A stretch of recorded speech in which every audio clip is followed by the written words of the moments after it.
Oi, pessoal! Sou eu de novo, Érica Monteiro, dermatologista, conversando sobre vários temas que podem ocorrer nas viagens saudáveis. E hoje eu trouxe uma pessoa muito especial, que é da minha turma, se formou comigo na Escola Paulista de Medicina, o Dr. Fernando Erbella. Dr. Fernando Erbella é gastrocirurgião, ele é, vou até contar nos dedinhos, mestre, doutor, pós-doutor e livre docente. Esqueci mais alguma coisa? Sou seu amigo, é o título mais importante. E ele é um amor. Conheço ele desde do primeiro ano de medicina, não é? Desde o primeiro ano. Poxa, valeu a pena, porque nós chegamos até aqui juntos, né? Não é? Pois é. O duro foi aguentar uma dermatologista durante 6 anos. Mas eu não quis ser dermatologista desde o início da medicina, sabe? Porque hoje a dermatologia é uma especialidade muito procurada. Muita gente que nos acompanha, assiste. Eu tenho muitos alunos das ligas de medicina. Muita gente entra na medicina pensando que vai fazer dermato, focado na dermato. Eu não fui assim. Eu me apaixonei pela medicina, eu gostei de muitas coisas. O Fernando passou comigo na pediatria, eu me sentia pediatra, eu amava atender as criancinhas, não é? Aí, criancinha, e se tinha família grande, via com o irmão, vocês passavam tudo para mim. Vai, atende aí que tem 5 irmãos. E eu gostava, eu passei na obstetrícia, eu gostava de ver os nenéns nascendo, eu gostava de tudo. Mas quando eu cheguei no final do 4º ano de medicina, eu decidi fazer dermato. Mas, e o Fernando, ele sim, ele já gostava de gastro e gastrocirurgia. Eu não sei se a partir do 1º ano ele vai me contar, mas a partir do 2º ano de medicina, ele já era convicto, não é? Ele já era gastrocirurgião, assim, não é? Me conta, foi no 1º ou no 2º ano? Então, no 1º ano, é engraçado que a especialidade médica, ela atrai determinadas personalidades, né? Uhum. Então as pessoas falam, não, o dermatologista, ele vira dermatologista e vira assim. Não é verdade, o dermatologista tem aquela personalidade, portanto, ele procura... Aí eu quero saber, me fala então qual que é a personalidade do dermatologista. São pessoas assim, bonitas, elegantes, preocupadas com a beleza. É meu amigo, é meu amigo. E todas elas têm um certo perfil, claro, existem as falhas do sistema sempre. E o meu perfil se coadunou muito com a cirurgia, então eu sempre pensei na cirurgia quando eu entrei na medicina.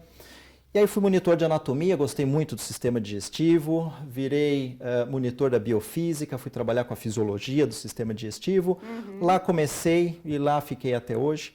Então foi uma paixão realmente e sempre me foquei nessa parte. A doutora Alice ainda é viva? A doutora Alice ainda é viva, a doutora Alice ainda treina esgrima. Nossa, sensacional! Ela teve um problema no quadril e ela voltou a treinar por meu intermédio e ela está treinando esgrima em cadeira de rodas agora. Nossa! Esgrima paralímpica. A doutora Alice é uma sumidade em biofísica e o doutor Fernando Erbella foi o pupilo da doutora Alice. É uma grande honra ter tido uma maestra como a doutora Alice. E ela estava, eu me lembro, na sua banca de mestrado, de doutorado, sempre acompanhou. E me conte, você começou depois na biofísica, depois você fez todas essas monitorias, e eu me lembro que já na faculdade de medicina, na graduação, você também se ligou muito a gastro, não era? Foi o professor Delgrande. Você começou a trabalhar com ele. Como é que foi que você começou a trabalhar com ele? Eu tive a sorte de ter muitos bons mentores. O primeiro deles foi a doutora Alice, que você já mencionou. Ela foi minha mentora na iniciação científica, minha mentora nos primeiros anos da faculdade, não que não seja até hoje. E no 4º ano eu fui procurar a gastrocirurgia, querendo ser um monitor. E procurei o departamento lá então. E na época os monitores começavam só a partir do 5º ano. Mas eu bati na porta, eu fui tão insistente que eles falaram, tá bom, nós vamos te deixar ser um monitor. Então eu fui o primeiro monitor, na verdade, do 4º ano e me designaram para o professor José Carlos Delgrande, que eu nem conhecia até então, né? Também fui tão insistente com ele que me aceitou como monitor e até hoje ele é um dos meus mentores dentro da gastrocirurgia. Verdade. E por conta dele que eu fui dentro da gastro me desenvolver dentro do esôfago, do estômago. Então é mais uma pessoa que eu tenho uma gratitude muito grande que me guiou nesses anos todos. E me conte, eu quero saber daquela viagem engraçada que você teve para acompanhar uma paciente até Londres. Que coisa mais doida! Gente, essa viagem foi louca. Ele operou uma paciente e foi levar a paciente até a casa dela em Londres. Como é que foi isso? Como é que uma paciente vem parar no Brasil, tem uma dor de barriga, cai com você, você opera e vai com ela para Londres? Conta aí, que eu fiquei perdida. Me conta o que aconteceu. Bom, a parte hilária não é tão essa, mas eu vou chegar lá. Parece mentira, mas não é. É verdade. Um colega nosso, ele presta assistência a hotéis e essa paciente, ela veio visitar o filho estava fazendo um estágio aqui no Brasil, ela veio visitar o filho e não é que assim que ela chega no Brasil, ela começa com dores, ela desenvolveu uma apendicite. Nossa. Esse nosso colega viu no hotel, fez o diagnóstico, me chamou, fui operar a paciente, operei, a cirurgia transcorreu sem nenhum problema e depois de 2 dias fui comunicar que ela estava de alta. Falei, olha, a senhora está de alta, está encerrado o meu tratamento. Rápido assim? 2 dias? Era uma fase que não era tão complicada, era uma fase mais inicial. Falei, olha, a senhora está de alta. Ela, o que eu faço agora? Falei, se você quiser, né? Não está mais sob meus cuidados. Mas com ponto e tudo? Com ponto e tudo. Agora eu fiquei preocupada. Se você falasse que eu estou de alta, eu ia ficar com medo. E faz o que com o ponto? Tira em Londres? Pode tirar depois, ela tinha o médico dela lá já que acompanhava, não há problema nenhum, fizemos por via laparoscópica, só alguns pequenos cortezinhos, mas o fato que eu dei alta para ela e ela falou, mas o que eu faço agora? Eu falei, você está livre para fazer o que quiser. Falou, posso voltar para Londres? Falei, você está liberada, voltar para Londres. Ela era uma paciente extremamente rica, o marido proprietário de grandes empresas, e eu viajaria de primeira classe. Eu falei, não há problema nenhum, você pode voltar para Londres. Ela, mas eu estou insegura de voltar agora, como você mesmo acabou de expressar. Falei, então fica uns dias mais aqui no hotel, e depois quando você se sentir segura, eu continuo te dando assistência, e quando você se sentir segura, você volta para Londres. Ela, mas eu tenho urgência de voltar, porque meu marido me acompanha, ele tem reuniões de negócios, etc. Eu falei, então você vai. E ficou esse vai, não vai, vai, não vai, vai, não vai. Eu falei, se eu te acompanhar, você volta? Olha! Ela falou, tá bom, eu fico mais segura. E foi uma loucura, porque eu tive que desmarcar meus compromissos todos, passar pacientes, pedir para que pessoas olhassem meus doentes. E acabei resolvendo, e naquele mesmo dia de noite, nós voamos para Londres.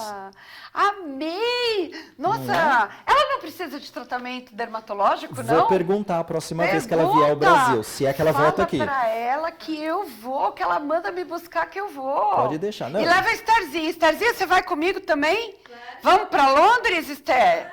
Opa! Beleza! E aí, como é que foi? Você foi com ela? Não, e o mais interessante lá? é que estava verão aqui no Brasil e inverno. Eu fui até Londres tomar uma nevezinha e voltei.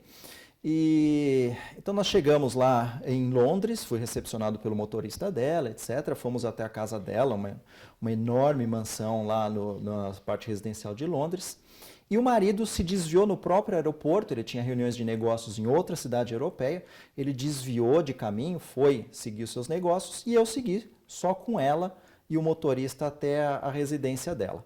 Me instalaram lá, nós chegamos lá já na parte da tarde e no dia seguinte de manhã eu teria que voltar já para o Brasil. Mas só... Não, mas aí eu acho que já que você foi até lá, viajou... Passa um mês na casa dela. Eu acho, porque veja bem, toda a turbulência do avião, os alimentos do avião...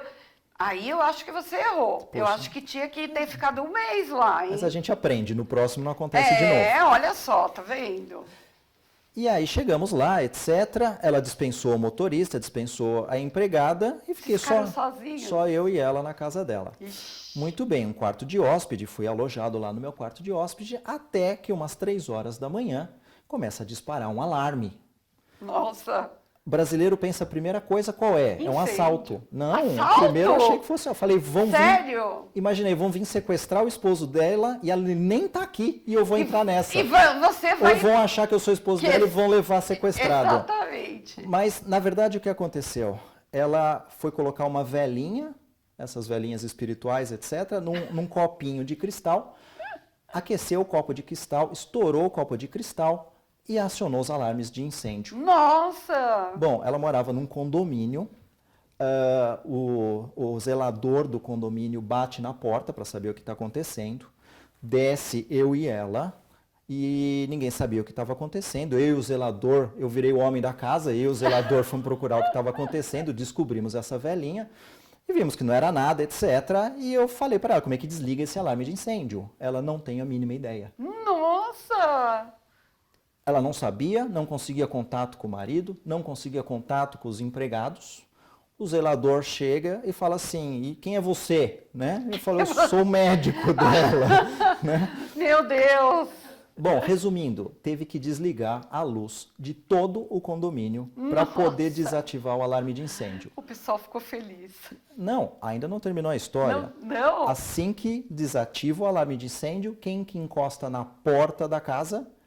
Os bombeiros de Londres, com cilindro nas costas, capacete e todo o equipamento querendo saber o que estava acontecendo. Nossa Senhora! Porque o alarme de incêndio era coligado com o departamento dos bombeiros. Meu Deus! Bom, foi uma noite bem tranquila, vocês podem imaginar. 5 horas da manhã, peguei o avião e vim descansar em São Paulo. Então eu acho que foi verdade. Eu tenho provas disso. Olha, gente, muito doido. Agora a gente ri, mas você imagina o estresse que você passou com todo... Poxa, a casa não era minha, no máximo eu saía correndo, então não foi tão grande estresse, mas é uma situação bem difícil. Nossa, gente. Mas, gente, doutor Herbela, ele é especialista em esôfago. Esther, você não estava com uma gastrite? Então, doutora, desenvolvi em plena festa de 15 anos, quando eu estava completando meus 15 anos, eu desenvolvi a gastrite e quando eu fui ao médico, ele falou, é uma gastrite nervosa. Ó, doutor Herbela. Eu fiquei muito curiosa, não sei o que é isso. Você fez endoscopia? Não, apenas passei por exames.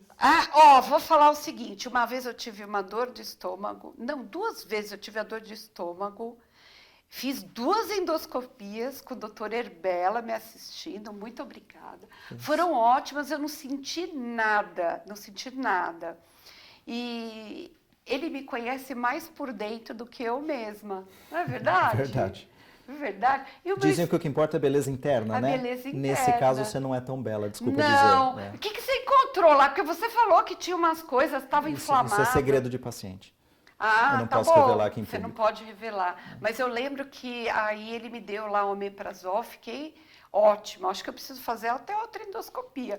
Mas me conta, no caso da Estherzinha, existe isso? Como é que é gastrite nervosa? O que é isso? Então, vamos esclarecer alguns conceitos. Primeiro, você falou que eu sou um especialista de esôfago, na verdade sou do esôfago e do estômago, e ela mencionou uma gastrite. Gastrite é inflamação do estômago, não uma inflamação do esôfago. A inflamação do esôfago seria uma esofagite, que seria mais comum na doença do refluxo. A gastrite é a inflamação do estômago. Tá.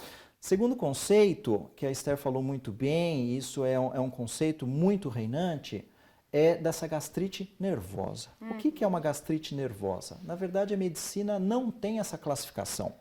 Eu não consigo dizer que uma gastrite é nervosa ou trato diferente se ela for. Não existe isso de gastrite nervosa em termos médicos. Porém, o estado emocional pode influenciar nisso? Certamente, né? As pessoas manifestam as emoções em lugares diferentes. Algumas pessoas manifestam as emoções tossindo, outras manifestam as emoções no intestino, ficam constipadas, ficam com diarreia. Outras pessoas manifestam as emoções no estômago. Então, tem uma relação? Tem. É distinguível de outra? É um tratamento? É uma doença própria? Isso não é, né? Acho que o terceiro ponto que a gente podia aproveitar aqui e falar é sobre a necessidade da endoscopia. Então, não existe uma correlação entre os sintomas e a endoscopia. O que eu quero dizer? Não existe. Tem. O paciente pode ter muitos sintomas, ser muito queixoso e ter uma endoscopia muito inocente. Ao passo que o oposto também existe. Às vezes, muito poucos sintomas e uma endoscopia com achados muito mais graves. Então, sempre a endoscopia é bastante desejável. Claro que existem suas exceções. Então, a Estherzinha é extremamente jovem, teve uma gastrite de muito pouco tempo de duração, com alguma causa um pouco mais estabelecida, que se resolveu muito rápido com um pequeno curso do remédio, a gente pode até evitar. Mas casos mais crônicos, mais arrastados, é muito importante para poder distinguir o que está acontecendo lá dentro, visto que os sintomas não nos ajudam muito. Verdade. E eu me lembro que eu não sei, agora você vai esclarecer, mas os cânceres de esôfago e de estômago, eles são muito rápidos, muito agressivos. É isso mesmo? Na verdade a gente precisa interpretar o que é rápido, né? Então, um conceito, a gente falando de um câncer como um modo geral, eu acho que isso é muito interessante para a sua plateia. Hoje a gente conhece um pouco melhor a história natural que acontece com o câncer. O câncer ele tem anos de evolução. Isso a gente tem mais do que certeza, né? Aí alguém vai argumentar, Estherzinha, eu sei que ela já ia, a próxima pergunta dela, falar assim, poxa, mas eu conheço uma pessoa que ela desenvolveu sintomas no dia seguinte, ela estava já com câncer avançado. Na verdade, os sintomas apareceram depois de muitos anos de evolução com aquilo silencioso. Então pode ser que ele se manifeste e logo em seguida já tenha um diagnóstico de ser um câncer avançado. Mas ele passou por esse período de longos anos de evolução. Então, os cânceres do esôfago e do estômago, pode ser que quando eles se manifestem, eles já estejam um pouco de forma mais avançada. Isso é muito mais característico do esôfago. O esôfago, ele produz poucos sintomas, quando eles aparecem, normalmente já é uma fase um pouco mais adiantada da doença. É isso. Nossa, e aquelas pessoas que sempre têm azia, é um caso preocupante? Como é que a gente deve conduzir esses sintomas? Sim, é uma pergunta bem recorrente do consultório. O azia já vai sugerir mais que a doença seja do esôfago, que seja o refluxo que esteja causando isso. E as pessoas acabam lendo informações leigas, às vezes informações de baixa qualidade, e muitos lugares dizem que o refluxo provoca câncer.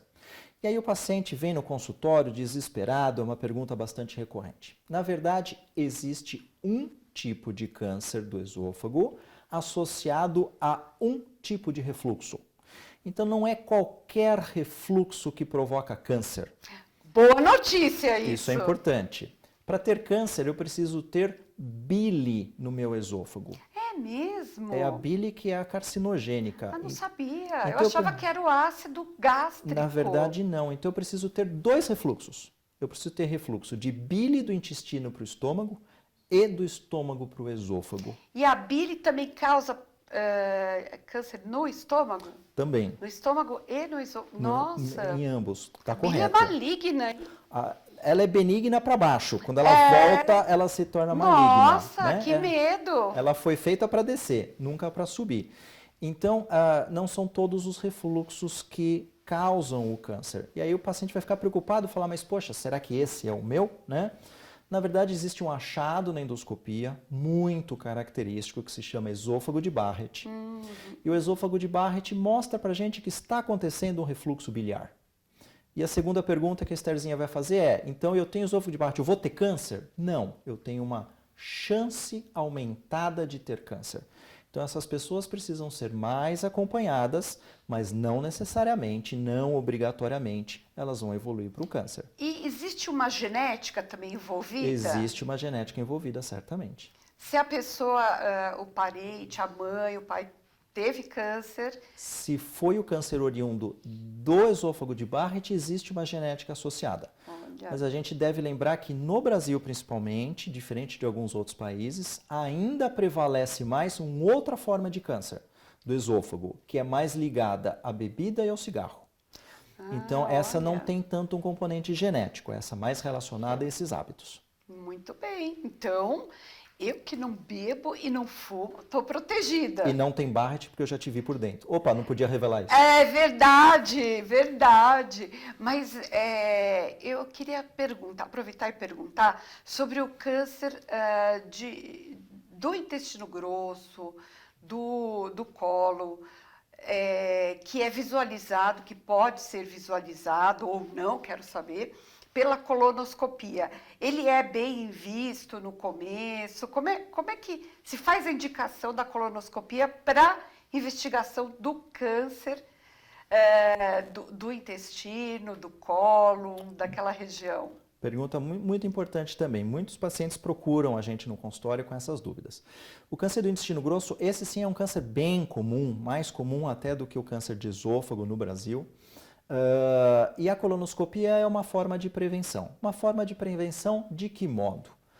Pelo menos metade dos cânceres do intestino grosso, eles surgem nos pólipos.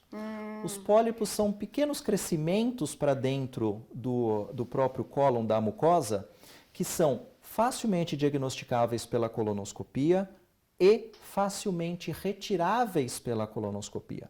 Então, se eu tiver um pólipo e deixá-lo lá, eu tenho chance de que esse pólipo se torne um câncer.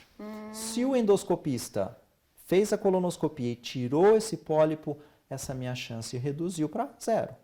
Então, é uma forma muito importante de prevenção.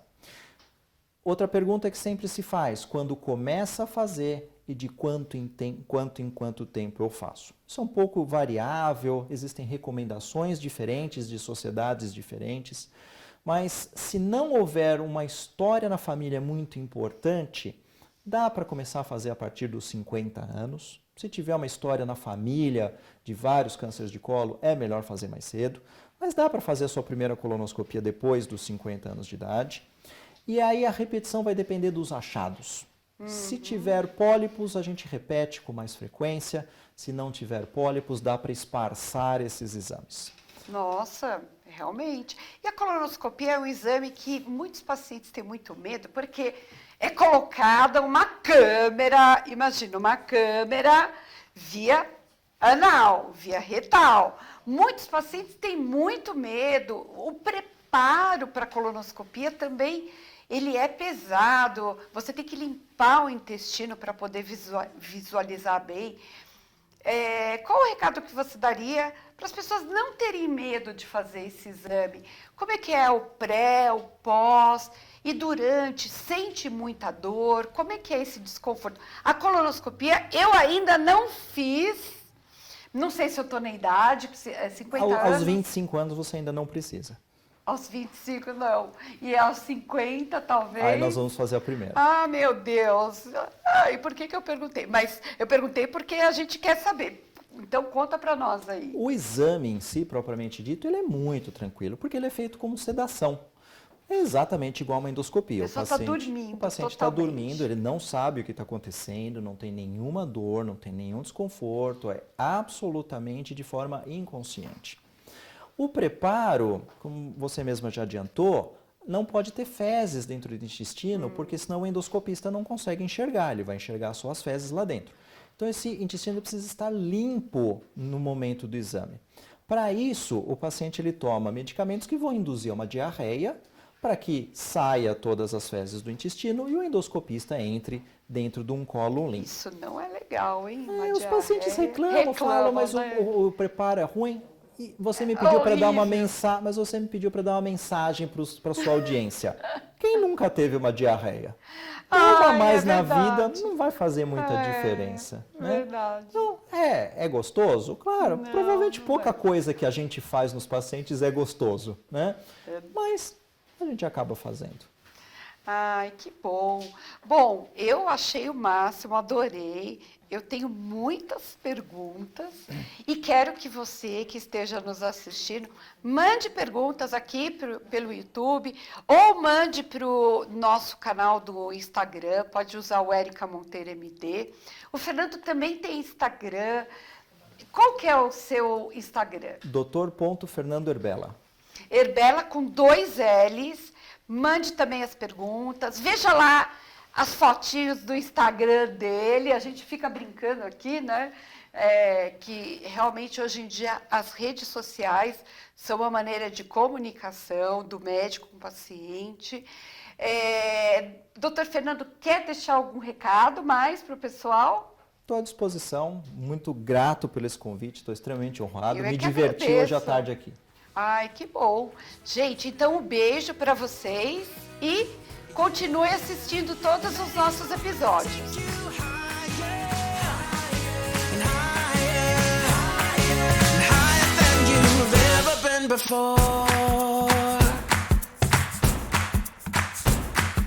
Walk through life.